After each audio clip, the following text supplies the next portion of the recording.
Agora no Bandcast, Marca a Página. Você pode viajar e conhecer países sem gastar nada. Se adora um romance, você também poderá se apaixonar. Mas, se você precisa de conhecimento, é aqui que você vai encontrar. Marca a Página. O Marca a Página é tudo isso. Vamos falar de livros e trazer entrevistas exclusivas de escritores. Marca a Página. Pega um cafezinho e vamos viver essa história. Olá, bem-vindo ao Marca a Página. Hoje nós vamos falar sobre frustração, autossabotagem, medo e tudo aquilo que muitas vezes pode impedir que a gente possa alcançar o propósito que nós temos nesta vida. E para falar sobre tudo isso, eu convidei a executiva e escritora Sara Veloso. Ela escreveu o livro 6 Corridas, o que aprendi nos 253 quilômetros das maiores maratonas do mundo. Ela correu, gente, só para você ficar com inveja, tá? Berlim, Boston, Chicago, Londres, Nova York e Tóquio. Mas o mais legal é que esse livro ela vai traçando a vida dela, os obstáculos e as conquistas que ela teve ao longo da vida com essas corridas. E é isso que a Sara vai falar. Bem-vinda, Sara. Oi, Rose, prazer em estar aqui hoje. Boa tarde para todos vocês que estão ouvindo aí essa gravação. E vamos lá, né? Vamos lá. Bom, você primeiro foi para o mundo corporativo, é isso, né? E depois que você virou escritora, conta pra gente um pouquinho dessa trajetória que fez você querer escrever esse livro. Eu ainda estou no mundo corporativo, né? Eu sou uma executiva da área de finanças. Alcancei aí uma posição na área de finanças onde cerca de mais ou menos 15% das mulheres alcançam hoje no Brasil, que é ser uma executiva C-level. E aos 40 anos eu descobri a corrida e eu comecei a correr pequenas distâncias, 5 quilômetros, 10 quilômetros. E com o tempo eu me tornei maratonista, né? E o aprendizado desse processo é o que eu resolvi colocar no livro. E é o que eu conto, o que eu aprendi nesses 253 quilômetros, que são 6 vezes 42 quilômetros, 197 metros. Agora, Sara, como que você começa? Porque você imagina uma pessoa que é sedentária, eu não sei se você é sedentária, você vai me responder. Mas começar a ser uma atleta aos 40 anos, porque corrida é esporte de alto rendimento, você vai lidar com a dor, você vai lidar com uma série de fracassos, muitas vezes. O que te fez começar a correr aos 40 anos? Eu estava recém-separada e quando eu fiz 40 anos, eu disse para mim que eu viveria os melhores 50% da minha vida. Isso não quer dizer que os outros 50% não tenham sido bons, mas que você pode fazer coisas melhores e você pode se cuidar melhor, se tratar melhor. E foi isso que eu decidi. Aí o meu irmão e minha cunhada me levaram um dia à USP, aqui em São Paulo, onde as equipes de corrida se encontram para os treinos de sábado. E eu descobri a corrida, mas eu não descobri a corrida. Eu descobri um grupo social, eu descobri um jeito de viver, eu fiz amigos, eu me encontrei, eu descobri o amor próprio, né? Eu me recuperei de uma dor que eu estava vivendo. Então, a corrida, para mim, foi muito mais do que performance e desempenho. Uhum. E nesse livro, quando você fala que você aprendeu nos 253 quilômetros, o que você aprendeu, Sara? Que a gente precisa viver o percurso. A gente passa muito tempo da nossa vida pensando em quando eu chegar lá, né? E quando a gente fala em corrida, a gente sempre pensa na linha de chegada. Mas onde você colocou as suas passadas? Quem passou pela sua vida naquele momento? Com quem você conviveu, com quem você conversou, quem você ouviu, né? Quais foram as suas dores, as suas alegrias e os seus momentos? Porque a linha de chegada, propriamente dita, são milésimos de segundos. E se você ficar vivendo por um momento, o dia que eu casar, o dia que eu me formar, o dia que os meus filhos se formarem, e ficar achando que a partir daí tudo vai mudar, nada muda se você não trabalhar para que isso mude. Então, toda linha de chegada tem um processo, toda linha de chegada tem um percurso. As alegrias, as dores, as frustrações, as pessoas que você conheceu, as que saíram da sua vida, tudo isso vai ser, de alguma forma, como que empacotado naquele milésimo de segundo. Então, o milésimo de segundo da linha de chegada é só uma fita que você coloca no pacote. Né? E a gente esquece de valorizar o percurso. Então, é isso que eu ia te perguntar. O percurso, ele é mais importante do que a linha de chegada? Não tem linha de chegada se não tiver percurso. Né? Entendi. E a gente esquece do aqui e agora. Né? Este momento, né? O que eu estou vivendo neste momento, a gente está sempre pensando no amanhã, na nossa vida atribulada, o que a gente vai fazer depois, no compromisso da semana que vem, só que antes do compromisso da semana que vem, tem o hoje, tem o agora. Eu lembro muito bem, há 1 ano e meio atrás, quando a gente teve o lockdown, eu estava num momento super atribulado, bem no lançamento do meu livro, tinham 3 semanas que meu livro tinha sido lançado, e ele estava lá, top mais vendido em uma das grandes livrarias do Brasil. Eu com outras noites de autógrafo marcadas, e vivendo, não, porque eu vou ter isso para fazer, eu vou ter isso para fazer, eu vou ter isso para fazer, e de repente veio o lockdown, e nada daquilo aconteceu. Se eu não tivesse vivido intensamente os momentos que se antecederam àquele lockdown, eu hoje estava numa grande frustração. Mas te frustrou um pouco, você aprendeu a lidar com a frustração? E a corrida e essa jornada, o processo todo te ajudou a ser madura para poder entender que na vida nós vamos ser frustrados?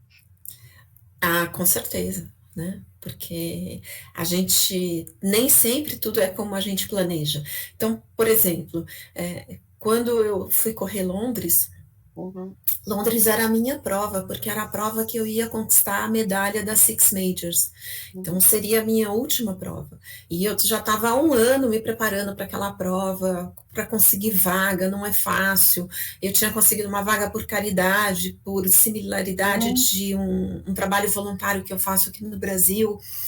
E aí, no quilômetro 14, eu pisei numa garrafa de água que uma menina deixou cair e virei o pé. Virei o pé, tive dor no pé, tive dor no joelho, e eu ainda tinha 30 e poucos quilômetros, quase 28 quilômetros pela frente, né, para poder chegar na minha medalha. Né? Então, naquele momento, primeiro, a primeira dúvida que me apareceu será que eu vou conquistar a minha medalha hoje? Né? Porque eu estava com uma dor infinita. Segundo, me recompor, me reequilibrar, analisar quais os recursos que me sobraram do meu corpo, para saber se com aquilo que eu tinha eu ia conseguir continuar. Se eu vou continuar e eu não tenho mais 100% dos meus recursos, qual é o próximo plano que eu vou fazer? E quanta força eu tenho para não desistir naquele momento e alcançar meu objetivo. Isso tudo em segundos, né? Em minutos, vamos dizer assim, né? O meu acidente só não foi pior porque na hora que eu pisei na garrafa e os outros corredores me seguraram e eu não caí, porque eu podia ter, quando a gente tropeça na corrida, você pode quebrar a mão, você pode quebrar um braço, pode acontecer um monte de coisa, né? Eu, ano passado, numa corrida boba no parque, eu quebrei o pé e rompi 2 ligamentos.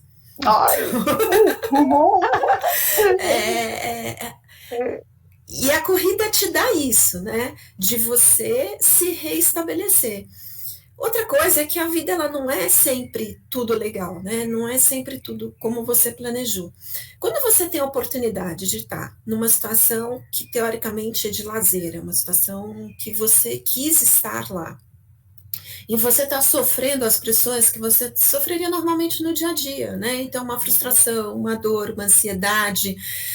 Você aprende a lidar melhor com isso quando isso acontece no mundo real, em que você está numa situação que você não pode perder a força, né? Então, quando aquela menina me desafiou com a garrafa d'água, qual é o ímpeto de uma pessoa, né? Chamar para falar, escuta, vem cá, né? O que você fez comigo? Não não interessa, não foi por querer, né? Passou. Então, vamos lá, ela não vai interferir, eu não vou deixar que ela interfira no meu equilíbrio pessoal. Quantas vezes na vida, no trabalho, no seu relacionamento familiar, no relacionamento com amigos, às vezes até numa briga de trânsito, você não é testado numa situação que é para te tirar do eixo, e se você mantém o eixo, o seu resultado é melhor, né? Então, a corrida me ensinou isso também. Se eu estou numa prova e eu começo a ficar muito ansiosa para correr, para ir mais rápido e alcançar a linha de chegada, teoricamente, num ritmo diferente do que eu treinei, eu certamente não vou alcançar meu objetivo. E na vida também, quando a gente não age conforme planejado e acha que vai dar certo, normalmente a gente cai. E eu fui aprendendo tudo isso com a corrida. E você terminou a corrida? Essa é a pergunta. Terminei a corrida e consegui a minha medalha. Na verdade, eu mudei os planos, né? Então, eu deveria correr os próximos 30 quilômetros o tempo inteiro, e eu passei a partir dali, a cada quilômetro que eu corria, eu dava uma caminhada para poupar um pouquinho o meu pé, porque realmente machucou bastante. Mas fiz num tempo maior, não o que eu gostaria, mas o que foi possível. Mas eu não deixei de alcançar a linha de chegada e não deixei de conquistar minha medalha. E ganhei mais uma história para contar. É verdade. Agora, Sara, quando a gente faz exercícios físicos com os atletas na vida, no dia a dia, as pessoas se auto-sabotam muito, né? E você falou dessa coisa do acreditar. Se eu não acredito, eu não tenho como chegar. Aqui você colocaria a autossabotagem? Você acha que é a falta de confiança em si mesmo? É a culpa? É você não se amar? Você mesmo achar que você não é merecedor daquilo que você pode conquistar? Eu sei que tem N variáveis, né? N variáveis, mas a autossabotagem é algo que paralisa o ser humano e que tem sido muito comum hoje? Eu acho que a gente está muito preocupado em correr a corrida do outro, né? A gente vive num mundo superficial, onde as pessoas... É muito fácil você dividir alegrias, né? Então, você chega lá, Instagram, Facebook, redes sociais, e as pessoas só estão felizes. Mas por trás de um palco tem uma coxia, né? E a gente nunca está mostrando a coxia. E isso é uma das coisas que eu fiz questão de mostrar no meu livro. Eu falo de dores, eu falo de assuntos que a gente não comenta, né? A gente não fala dos sobreviventes do suicídio. Né? A gente não toca nisso. Mas o sobrevivente do suicídio, ele também carrega a sua dor. E quantas pessoas existem no mundo que são sobreviventes? Porque para cada suicida, quantas pessoas ele deixa? Quantas pessoas que o amavam? Né? E essas pessoas passam a viver com a dor. Mas isso não é falado. Ninguém compartilha isso, porque a gente tem receio de compartilhar aquilo que é real. Né? Então, e a gente quer viver o mundo do instante do Instagram, né? Isso é legal, eu acho que é legal, mas existe ali atrás uma coxia, né?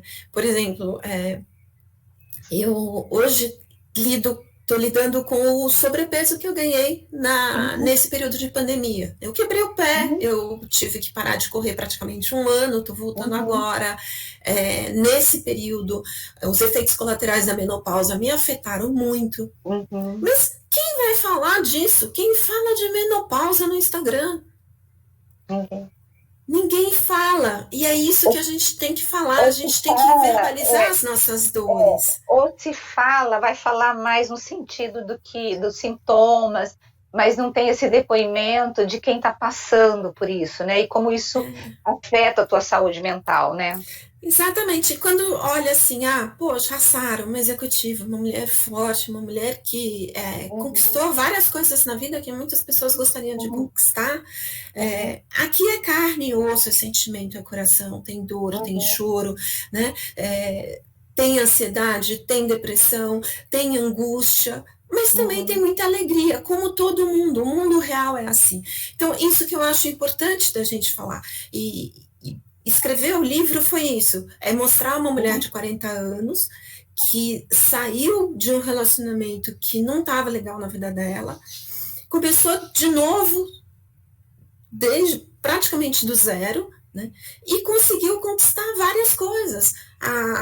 Corri as 6 maiores maratonas, revivi as minhas dores, superei as minhas dores, conheci um cara super legal, ganhei um novo amor na minha vida, e vida que segue. Isso não significa que todos os meus dias sejam bons, porque não é certo você ter todos os dias bons. A gente também precisa de dias ruins para valorizar e aprender e viver com mais intensidade os momentos bons.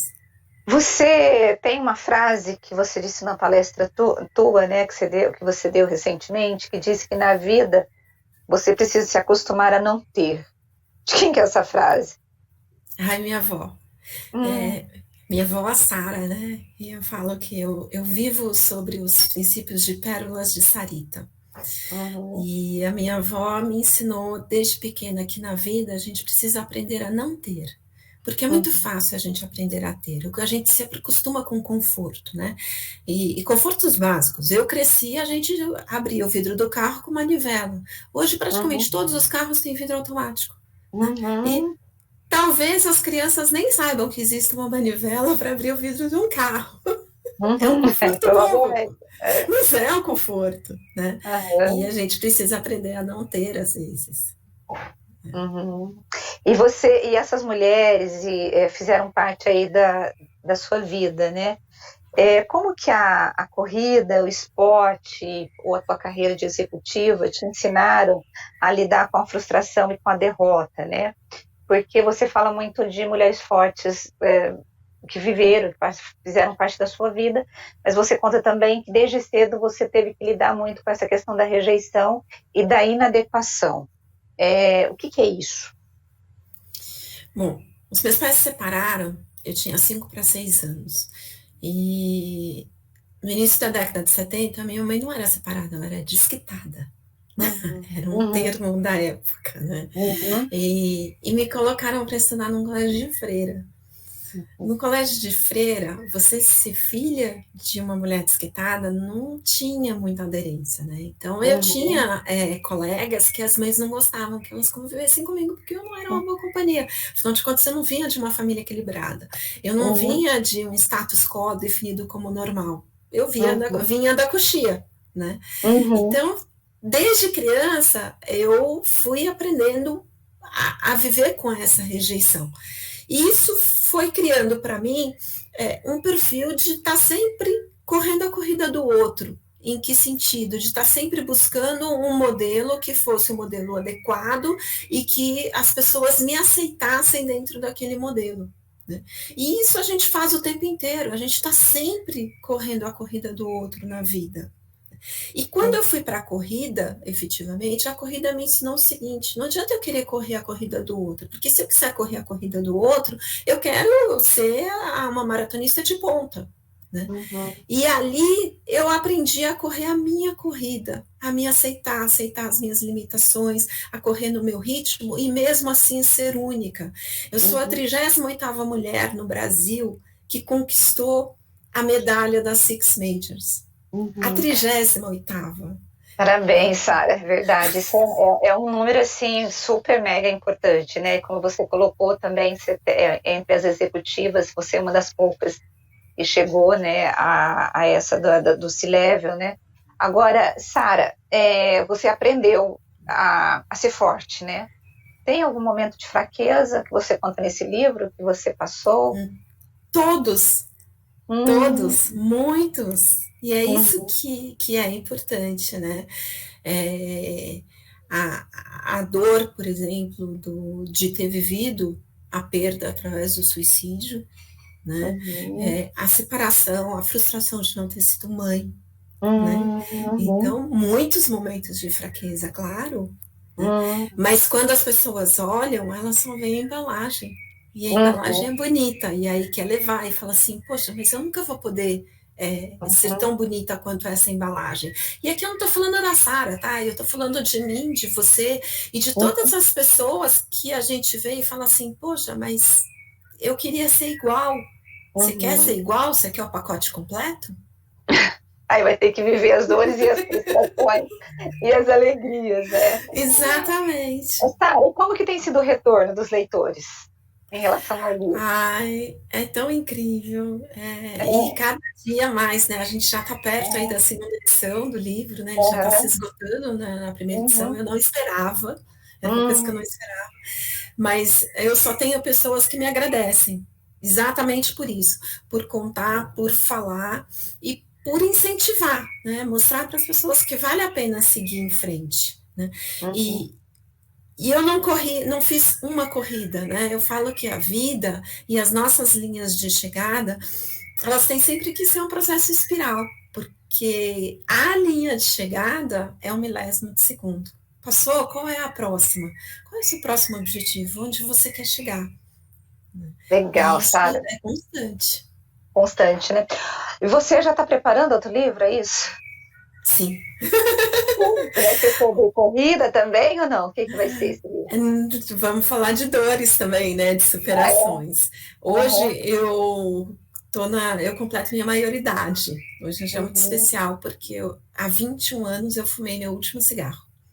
Parabéns! Eu fui uma fumante contumaz e depois de muitas tentativas eu parei de fumar. E eu conto essa história, como que eu consegui, eu criei um programa pessoal, toda uma estrutura pessoal para parar de fumar, me internei num veleiro. Que doida! E aí eu vou contar essa história, né, de como eu consegui montar o meu programa para parar de fumar. E, bom, eu quero agradecer a tua presença aqui no Marca Página, foi ótimo bater esse papo. E se você tivesse que falar para alguém hoje que precisa mudar de vida, porque ela está muito frustrada, ela está como você, assim, acabei de sair de uma separação, preciso mudar a vida, o que você falaria? E o que o seu livro falaria para a pessoa?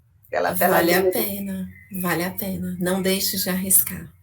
O trenzinho da felicidade, ele passa na frente da gente poucas vezes, mas quando ele passar, suba, porque sempre você vai encontrar alguém que vai te apoiar, sempre vai ter alguém que acredita em você e que vai te encontrar e te ajudar a seguir em frente. A gente nunca está sozinho, né? Então, se arrisque, não se acomode com pouco, porque a vida tem muito para te dar. Sara, muito obrigada. E eu quero agradecer você que ficou conosco até agora, né, ouvindo esse caminhão de ânimo. Vamos combinar, né, gente? É só endorfina pura na veia. Obrigada, Sara. Obrigada a todos. E eu quero te convidar a comprar esse livro, tem na Amazon. Você pode pegar lá pelo Kindle. O que aprendi são 6 corridas, o que aprendi nos 253 quilômetros das maiores maratonas do mundo. A escritora, ela vai pegando essa experiência de atleta, os desafios, o medo, a frustração, mas ela também compartilha as alegrias de você chegar lá na reta final, e ela fala desse processo tão importante que é a jornada. E eu espero você na semana que vem com mais um encontro com o escritor e com mais um livro incrível para a sua vida. Beijo para você, até semana que vem. Tchau, tchau.